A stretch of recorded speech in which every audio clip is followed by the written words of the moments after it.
ಕಡಿಮೆ ಸಿಬಿಲ್ ಸ್ಕೋರ್ ನಿಂದ ಸಾಲ ಕ್ರೆಡಿಟ್ ಕಾರ್ಡ್ ಅಪ್ಲಿಕೇಶನ್ ರಿಜೆಕ್ಟ್ ಆಗ್ತಾ ಇದೆಯಾ? ಇನ್ನು ಮುಂದೆ ಆಗಲ್ಲ. SBM Z ಕ್ರೆಡಿಟ್ ಕಾರ್ಡ್ ಬಳಸಿ ಈಸಿಯಾಗಿ ಕ್ರೆಡಿಟ್ ಸ್ಕೋರ್ ಅನ್ನ 750 ಗಿಂತ ಜಾಸ್ತಿ ಮಾಡ್ಕೋಬಹುದು. ಇದೊಂದು FD ಆಧಾರಿತ ಕಾರ್ಡ್. UPI ಬಳಸಿ ಕ್ರೆಡಿಟ್ ಕಾರ್ಡ್ ಬ್ಯಾಲೆನ್ಸ್ ಅನ್ನ ಖರ್ಚು ಮಾಡಬಹುದು. FD ಗೆ RBI ಗ್ಯಾರಂಟಿಯೊಂದಿಗೆ 7% ಇಂಟ್ರೆಸ್ಟ್ ಕೂಡ ಸಿಗುತ್ತೆ. 30 ದಿನದಲ್ಲೇ ಕ್ರೆಡಿಟ್ ಸ್ಕೋರ್ ನಲ್ಲಿ ಇಂಪ್ರೂವ್ಮೆಂಟ್ ಕೂಡ ನೋಡಬಹುದು. ಡಿಸ್ಕ್ರಿಪ್ಷನ್ ಹಾಗೂ ಪಿನ್ ಕಾಮೆಂಟ್ ನಲ್ಲಿರೋ ಲಿಂಕ್ ಮೂಲಕ Z ಆಪ್ ಡೌನ್ಲೋಡ್ ಮಾಡಿ. ನಮಸ್ಕಾರ ಸ್ನೇಹಿತರೆ, mastmaga.comಗೆ ಸ್ವಾಗತ. ನಾನು ಅಮರ್ ಪ್ರಸಾದ್. ಮನೆಯಲ್ಲಿ ಕೆಲ್ಸಕ್ಕೆ ಹೋಗ್ತೀನಿ ಅಂತ ಸುಳ್ಳು ಹೇಳಿ ಕ್ರಿಕೆಟ್ ಆಟ ವರ್ಷಗಳ ಕಾಲ ಗೊತ್ತೇ ಇಲ್ಲ, ದುಡಿಯೋಕೆ ಹೋಗಿದ್ದಾನೆ ಮಗ ಅಂತ ಅನ್ಕೊಂಡಿದ್ದ ಪೇರೆಂಟ್ಸ್.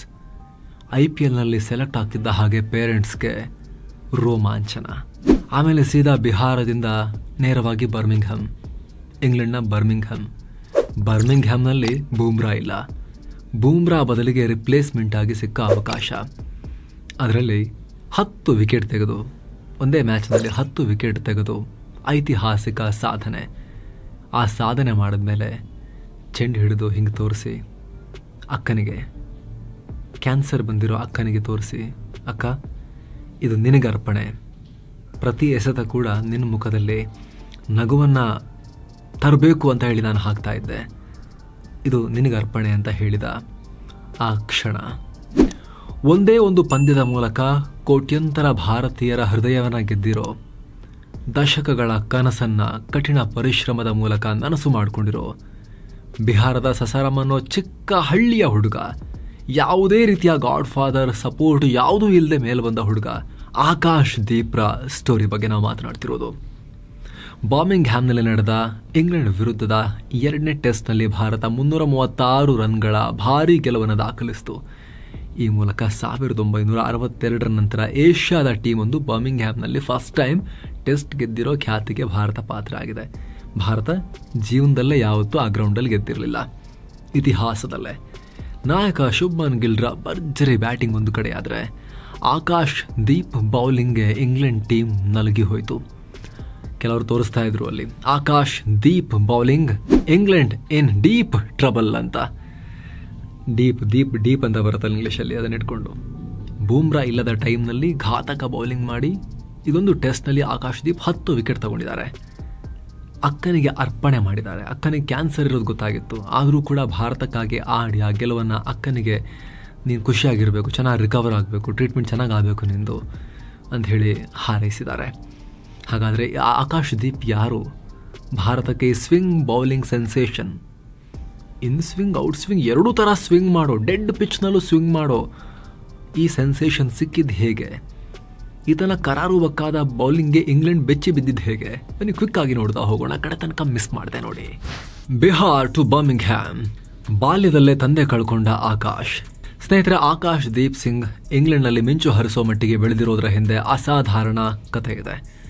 1996 ಡಿಸೆಂಬರ್ 15ನೇ ತಾರೀಕು ಬಿಹಾರದ ಡೆಹ್ರಿ ಅನ್ನೋ ಚಿಕ್ಕ ಹಳ್ಳಿಯಲ್ಲಿ ಹುಟ್ಟಿದ ಆಕಾಶ್ರನ್ನ ಎಕ್ಸಾಮ್ ಬರೆದು ಗೌರ್ಮೆಂಟ್ ಜಾಬ್ ಹಿಡಿಬೇಕು ಅಂತ ಅವರ ತಂದೆ ರಾಮ್ಜಿ ಸಿಂಗ್ ದೊಡ್ಡ ಕನಸು ಕಂಡಿದ್ರು. ಅದೇ ಅವ್ರ ಕನಸು, ಮಗ ಏನಾದರೂ ಮಾಡಬೇಕು, ಗೌರ್ಮೆಂಟ್ ಜಾಬ್ ತಗೋಬೇಕು. ಬಿಹಾರದಲ್ಲಿ ಹಾಗೆ ಅಲ್ವಾ, ಬಿಹಾರ UP ಆ ಕಡೆ ಎಲ್ಲಾದರೂ ಕೂಡ ಬಿಹಾರ ಅಂತೂ ತುಂಬ ಹೈಯೆಸ್ಟ್. ಗೌರ್ಮೆಂಟ್ ಜಾಬೇ ಇಂಪಾರ್ಟೆಂಟ್, ಜೀವನದ ಸರ್ವೋಚ್ಚ ಕನಸು ಅವರಿಗೆ. ಪ್ರೈವೇಟ್ ಸೆಕ್ಟರ್ ಇಲ್ಲ, ದೊಡ್ಡ ಉದ್ಯೋಗ ಸೃಷ್ಟಿ ಇಲ್ಲ, ಇನ್ನೇನು ಆಸೆ ಪಡ್ತಾರೆ? ಇಲ್ಲಾರೆ ಅವರ ಬೇರೆ ರಾಜ್ಯಕ್ಕೆ ವಲಸೆ ಹೋಗಬೇಕು, ಅಲ್ಲೇ ಇದ್ದೇನಾದರೂ ಕೂಡ ಆಗಬೇಕು ಅಂದರೆ ಗೌರ್ಮೆಂಟ್ ಜಾಬಿಗೆ ಟ್ರೈ ಮಾಡಬೇಕು. ಅವರ ಅಪ್ಪನೂ ಅದೇ ಕನಸ್ಕೊಂಡಿದ್ರು, ಬೇರೆ ಏನು ಬಹಳ ಹೋಪ್ಸ್ ಇಟ್ಕೊಂಡಿರಲಿಲ್ಲ. ಸಸಾರಾಮ್ನಲ್ಲಿ ಗೌರ್ಮೆಂಟ್ ಸ್ಕೂಲ್ ಟೀಚರ್ ಆಗಿದ್ದ ರಾಮ್ಜಿಗೆ ತಮ್ಮ ಮಗ ಕ್ರಿಕೆಟ್ ಅಕಾಡೆಮಿಗೆ ಹೋಗೋದು, ಕ್ರಿಕೆಟ್ ಆಡೋದು ಸ್ವಲ್ಪನೂ ಇಷ್ಟ ಆಗ್ತಿರ್ಲಿಲ್ಲ, ಟೈಮ್ ವೇಸ್ಟ್ ಅಂತ ಅಂದ್ಕೊಳ್ತಾ ಇದ್ರು. ಅದಕ್ಕೆ ಆಕಾಶ್ರನ್ನ ಕ್ರಿಕೆಟ್ ಆಡೋ ಮಕ್ಕಳೊಂದಿಗೆ ಸೇರಿಸಬೇಡಿ ಅಂಥೇಳಿ ಅಕ್ಕಪಕ್ಕದ ಮನೆಯವರು ಆಕಾಶ್ ತಂದೆಗೆ ಹೇಳ್ತಾ ಇದ್ರಂತೆ. ಜೊತೆಗೆ ಮಗ ದೊಡ್ಡವನಾಗ್ತಿದ್ದ ಹಾಗೆ, ಅಡಲ್ಟ್ ಆಗ್ತಿದ್ದ ಹಾಗೆ, ನೋಡೋ ಬಿಹಾರದಲ್ಲಿ ಪೊಲೀಸ್ ಕಾನ್ಸ್ಟೇಬಲ್ ಜಾಬ್ ಕರೆದಿದ್ದಾರೆ, ಹೋಗಿ ಬರೆಯೋ ಅಂತ ಅಪ್ಪ ಫೋರ್ಸ್ ಮಾಡ್ತಿದ್ರಂತೆ. ಆದರೆ ಮಗನ ಕನಸು ಬೇರೆಯೇ ಆಗಿತ್ತು. ಮುಂದೆ ತಾನೊಬ್ಬ ಶ್ರೇಷ್ಠ ಕ್ರಿಕೆಟರ್ ಆಗಬೇಕು ಅಂತ ಅಂದ್ಕೊಂಡಿದ್ರು ಆಕಾಶ್. ತನ್ನ ಆಸೆಯನ್ನು ವ್ಯರ್ಥ ಆಗೋಕೆ ಆತ ರೆಡಿನೇ ಇರಲಿಲ್ಲ. ಆದರೆ ಆಕಾಶ್ಗೆ 18 ವರ್ಷ ಇದ್ದಾಗಲೇ ಪ್ಯಾರಾಲಿಟಿಕ್ ಸ್ಟ್ರೋಕ್ನಿಂದ ಬಳಲ್ತಾ ಇದ್ದ ಅವರ ತಂದೆ ರಾಮ್ಜಿ 2015 ಫೆಬ್ರವರಿಯಲ್ಲಿ ನಿಧನರಾದರು. ಅದಾದ 6 ತಿಂಗಳಲ್ಲಿ ಅವರ ಅಣ್ಣ ಕೂಡ ಅನಾರೋಗ್ಯದಿಂದ ಕೊನೆಯುಸಿರೆಳೆದರು. ಅಣ್ಣನೂ ಹೋಗಿಬಿಟ್ರು. ದುರಂತಗಳ ಮೇಲೆ ದುರಂತ ಫ್ಯಾಮಿಲಿಯಲ್ಲಿ. ಹೀಗೆ ಒಂದೇ ವರ್ಷದಲ್ಲಿ ಅಣ್ಣ ಅಪ್ಪ ಇಬ್ಬರನ್ನ ಕಳ್ಕೊಂಡು ಆಕಾಶ್ಗೆ ಆಕಾಶವೇ ತಲೆ ಮೇಲೆ ಬಿದ್ದಂಗಾಗಿತ್ತು. ಇಬ್ಬರು ಅಕ್ಕಂದರು, ಹಾಗೆ ಅಮ್ಮನನ್ನು ನೋಡಿಕೊಳ್ಳೋ ಅನಿವಾರ್ಯತೆ. ಆಕಾಶ್ ದೀಪ್ ಬೆಳೆದು ದೊಡ್ಡವರಾಗ್ತಿದ್ದ ಹಾಗೆ ಬಿಹಾರ ಕ್ರಿಕೆಟ್ ಬೋರ್ಡ್ ಕೂಡ BCCIನಿಂದ ಸಸ್ಪೆಂಡ್ ಆಗಿತ್ತು. ಜಾರ್ಖಂಡ್ ಅನ್ನು ಹೊಸ ರಾಜ್ಯದ ಉದಯ ಆಗಿತ್ತು. BCCI ರೂಲ್ಸ್ ಉಲ್ಲಂಘನೆ, ಆಂತರಿಕ ರಾಜಕೀಯ, ಹೀಗೆ ಹಲವು ಕಾರಣಗಳಿಂದ ಬಿಹಾರದಲ್ಲಿದ್ದರೆ ಯಾವ ಕಾರಣಕ್ಕೂ ಉದ್ಧಾರ ಆಗಲ್ಲ ಅನ್ನೋದು ಇವ್ರಿಗೂ ಗೊತ್ತಿತ್ತು. ಬಿಹಾರ ಕ್ರಿಕೆಟ್ ಬೋರ್ಡ್ ಕೂಡ ಅಮಾನತ್ತಾಗಿತ್ತು ಆ ಟೈಮ್ನಲ್ಲಿ. ಹಾಗಾಗಿನೇ ಬಿಹಾರದ ಹಲವು ಕ್ರಿಕೆಟ್ ಪ್ರತಿಭೆಗಳು ತಮ್ಮ ಸಾಮರ್ಥ್ಯ ಹುಡ್ಕೊಂಡು ಬೇರೆ ಬೇರೆ ಕಡೆಗೆ ಹೋಗಬೇಕಾಯಿತು. ಆಕಾಶ್ಗೂ ಕೂಡ ಅವಾಗ ಬಹಳ ಹಿನ್ನಡೆ ಆಯಿತು. ಏನು ಮಾಡಿದ್ರು ಇವರು, ಮನೆಯಲ್ಲಿ ಸುಳ್ಳು ಹೇಳಿ ಪಶ್ಚಿಮ ಬಂಗಾಳಕ್ಕೆ ಕೆಲಸಕ್ಕೆ ಹೋಗ್ತೀನಿ ಅಂತ ಅಲ್ಲಿಗೆ ಹೋದರು. ಏನಕ್ಕೆ ಹೋಗ್ತಿದ್ಯಾ ಕೇಳಿದ್ರೆ, ಅಷ್ಟು ದೂರಕ್ಕೆ ಏನಕ್ಕೆ ಹೋಗ್ತಿದ್ಯಾ ಕೇಳಿದಾಗ ಅವರೇ ಆಕಾಶ್ ದೀಪ ಹೇಳ್ಕೊಂಡಿದ್ದಾರೆ, ನಾನು ಕ್ರಿಕೆಟ್ ಅಂತ ಹೇಳಿರಲಿಲ್ಲ, ಮನೇಲಿ ಕ್ರಿಕೆಟ್ ಅಂತ ಗೊತ್ತಿರಲಿಲ್ಲ, ಬೈತಾ ಇದ್ರು ಕ್ರಿಕೆಟ್ ಅಂತ ಹೇಳಿದ್ರೆ, ನಾನು ಕೆಲಸ ಮಾಡೋಕ್ಕೆ ಹೋಗಿದ್ದೀನಿ ಅಂತ ಹೇಳಿದ್ದೆ ಅವರಿಗೆ ಅಂತ.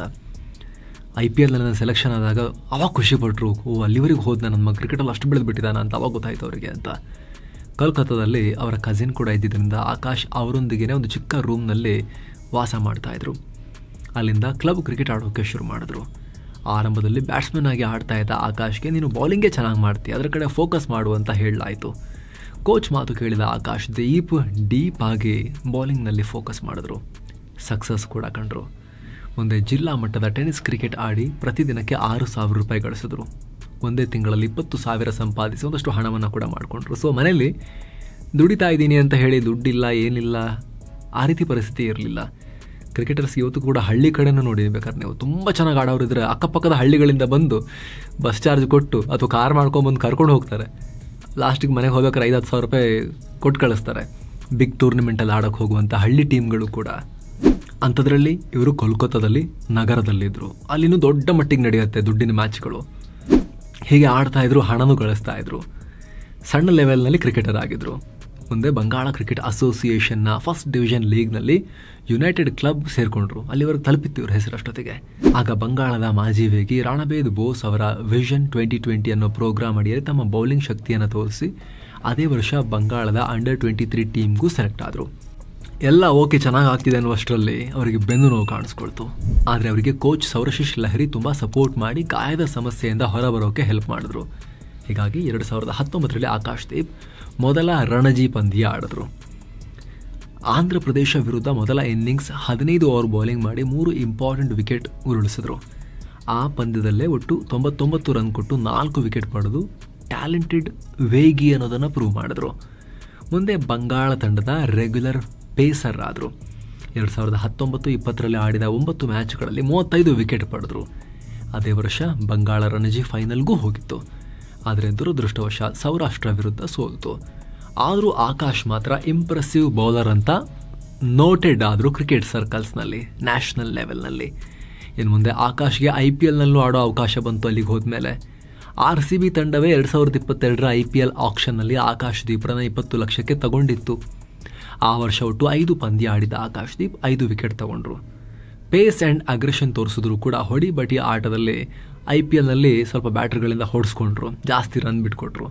ತದನಂತರ ವಿಜಯ್ ಹಜಾರೆ ಟ್ರೋಫಿ, ಸೈಯದ್ ಮುಷ್ತಾಕ್ ಅಲಿ ಟ್ರೋಫಿಯಲ್ಲಿ ತಮ್ಮ ಬೌಲಿಂಗನ್ನು ಇನ್ನಷ್ಟು ಮನಚು ಮಾಡಿಕೊಂಡು ಚೆನ್ನಾಗಿ ಪರ್ಫಾರ್ಮ್ ಮಾಡಿದ್ರು. ಹೀಗಾಗಿ 2022ರಲ್ಲಿ ಇಂಡಿಯಾ A ಟೀಮ್ಗೆ ಆಡೋಕೆ ಅವಕಾಶ ಸಿಕ್ತು. ಬೆಂಗಳೂರಲ್ಲಿ ಫಸ್ಟ್ ಮ್ಯಾಚ್ ಆಡಿ ಕಿವೀಸ್ ಪಡೆಯ ಪ್ರಮುಖ ವಿಕೆಟ್ಗಳನ್ನು ಬೀಳಿಸಿದ್ರು. ತಂಡಕ್ಕೆ ಹೊಸ ಚೈತನ್ಯ ತುಂಬಿದ್ರು. ಕೊನೆಗೂ ಆಕಾಶ್ರ ಬೌಲಿಂಗ್ ಶೈಲಿಗೆ ಮಾರು ಹೋಯಿತು BCCI. 2024ರಲ್ಲಿ ಇಂಗ್ಲೆಂಡ್ ವಿರುದ್ಧದ ಟೆಸ್ಟ್ ಸರಣಿಗೆ ಟೀಮ್ ಇಂಡಿಯಾದಲ್ಲಿ ಚಾನ್ಸ್ ಕೊಡ್ತು. ಅದರಂತೆ ಫೆಬ್ರವರಿ 23ನೇ ತಾರೀಕು ರಾಂಚಿಯಲ್ಲಿ ತನ್ನ ವೃತ್ತಿ ಜೀವನದ ಮೊದಲ ಟೆಸ್ಟ್ ಆಡಿದ ಆಕಾಶ್ ಮೊದಲ ಇನ್ನಿಂಗ್ಸ್ನಲ್ಲೇ 3 ವಿಕೆಟ್ ಪಡೆದು ಮಿಂಚಿದ್ರು. ಇಂಗ್ಲೆಂಡ್ ಇಂಡಿಯಾಗೆ ಬಂದಾಗಿದ್ದು. ಗಂಟೆಗೆ 140 ಸ್ಪೀಡ್ನಲ್ಲಿ ಬೌಲಿಂಗ್ ಮಾಡ್ತಾ ಇದ್ದ ಆಕಾಶ್ ವಿರುದ್ಧ ಇಂಗ್ಲೆಂಡ್ ತಂಡದ ಬ್ಯಾಟರ್ಗಳು ರನ್ ಗಳಿಸೋಕೆ ಪರದಾಡಿದ್ರು. ಯಾಕಂದರೆ ಇವರು ಎರಡೂ ಥರ ಬಾಲನ್ನು ಸ್ವಿಂಗ್ ಮಾಡೋದ್ರಲ್ಲಿ ಎಕ್ಸ್ಪರ್ಟ್ ಇದ್ದಾರೆ. ಡೆಡ್ ಪಿಚ್ಗಳಲ್ಲೂ ಕೂಡ ಇನ್ ಸ್ವಿಂಗ್, ಔಟ್ ಸ್ವಿಂಗ್ ಎರಡೂ ಥರ ಮಾಡ್ತಾರೆ. ಕ್ರೀಸ್ನ ಚೆನ್ನಾಗಿ ಬಳಸ್ಕೊಂಡು ಆ್ಯಂಗಲ್ಸ್ ಕ್ರಿಯೇಟ್ ಮಾಡ್ತಾರೆ. ಇದೇ ಮ್ಯಾಚಲ್ಲಿ ಪಂದ್ಯ ಶ್ರೇಷ್ಠ ಪ್ರಶಸ್ತಿ ಕೂಡ ಪಡ್ಕೊಂಡ್ರು. ಈ ಮೂಲಕ ಟೆಸ್ಟ್ನಲ್ಲಿ ಪಂದ್ಯ ಶ್ರೇಷ್ಠ ಪ್ರಶಸ್ತಿ ಪಡೆದ ಭಾರತದ 311ನೇ ಆಟಗಾರ ಅಂತ ಅಂದ್ಕೊಂಡ್ರು. ಅದಾದಮೇಲೆ ಈ ಸಲ ಇಂಗ್ಲೆಂಡ್ ಟೂರ್ಗೆ ಹೊರಟಾಗ ಬೂಮ್ರಾ 5 ಮ್ಯಾಚಲ್ಲಿ ಇರಲ್ವಲ್ಲ, ಅವ್ರಿಗೆ ಫಿಟ್ನೆಸ್ ಇಶ್ಯೂ. 5 ಮ್ಯಾಚ್ ಆಡಿದ್ರೆ ಬೂಮ್ರಾ ಮತ್ತು ಇಂಜುರಿಗೆ ತುತ್ತಾಗ್ಬಿಟ್ರೆ ನಮ್ಮ ಬ್ರಹ್ಮೋಸ್ ಇದ್ದ ಹಾಗೆ ಟೀಮ್ ಇಂಡಿಯಾದ ಬೌಲಿಂಗ್ ಪಡೆಗೆ ಬೂಮ್ರಾ ಕೇರ್ಫುಲ್ಲಾಗಿ ಬಳಸಬೇಕು. ಸೊ 3 ಆಡೋದು ಅಂತ ಆಯಿತು. ಅಂಥ ಟೈಮ್ನಲ್ಲಿ ಆಕಾಶ್ ದೀಪ್ ಕೂಡ ಟೀಮ್ನಲ್ಲಿ ಸ್ಥಾನ ಪಡ್ಕೊಂಡ್ರು. ಫಸ್ಟ್ ಟೆಸ್ಟ್ನಲ್ಲಿ ಬೂಮ್ರಾ ಆಡಿದ್ರು, ಇವರು ಆಡಿರಲಿಲ್ಲ. ಆಕಾಶ್ ದೀಪ್ಗೆ ಅವಕಾಶ ಇರಲಿಲ್ಲ. ಆದರೆ 2ನೇ ಟೆಸ್ಟ್ನಲ್ಲಿ ಬೂಮ್ರಾ ಅನುಪಸ್ಥಿತಿಯಲ್ಲಿ ಆಕಾಶ್ ದೀಪ್ಗೆ ಅವಕಾಶ ಕೊಡಲಾಗಿತ್ತು. ಬರ್ಮಿಂಗ್ಹ್ಯಾಮ್ನಲ್ಲಿ ಹೊಸ ಬಾಲ್ನೊಂದಿಗೆ ಹೆಂಗೆ ಬೌಲಿಂಗ್ ಮಾಡಿದ್ರು ಅಂತ ಹೇಳಿದ್ರೆ 2 ಇನ್ನಿಂಗ್ಸ್ನಲ್ಲಿ ಸಿಕ್ಕಾಪಟ್ಟೆ ಮೂವ್ಮೆಂಟ್ಸ್, ಬ್ರಿಟಿಷರಿಗೆ ಕಂಟಕವಾಗಿ ಮಾರಕವಾಗಿ ಪರಿಣಮಿಸಿದ್ರು. 10 ವಿಕೆಟ್ ತಗೊಂಡ್ರು 2 ಇನ್ನಿಂಗ್ಸ್ಗಳಲ್ಲಿ. ಡೆಡ್ ಪಿಚ್ ಏನೂ ಇಲ್ಲ ಪಿಚ್ಚಲ್ಲಿ ಅಂತ ಹೇಳಿ ಎಲ್ಲರೂ ಕೊರಗ್ತಾ ಇದ್ರು. ಇಂಗ್ಲೆಂಡ್ ಬೌಲರ್ಸ್ಗೆ ಏನೋ ಅಷ್ಟು ಚೆನ್ನಾಗಿ ಬೌಲಿಂಗ್ ಮಾಡೋಕ್ಕೆ ಆಗ್ತಾ ಇರಲಿಲ್ಲ.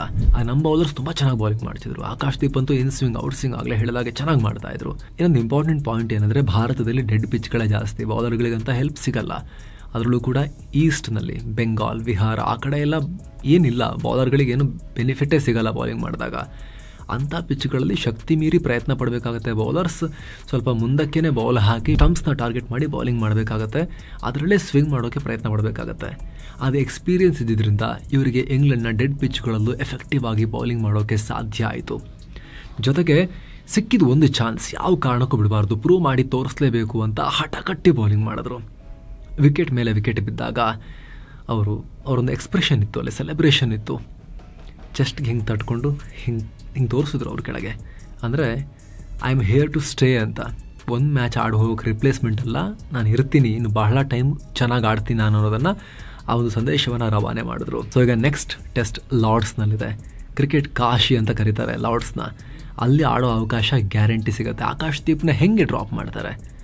10 ವಿಕೆಟ್ ತೆಗೆದಿರೋ ಆಟಗಾರನ ಹೆಂಗೆ ಡ್ರಾಪ್ ಮಾಡ್ತಾರೆ? ಅವ್ರನ್ನ ಆಡಿಸ್ಲೇಬೇಕಾಗತ್ತೆ.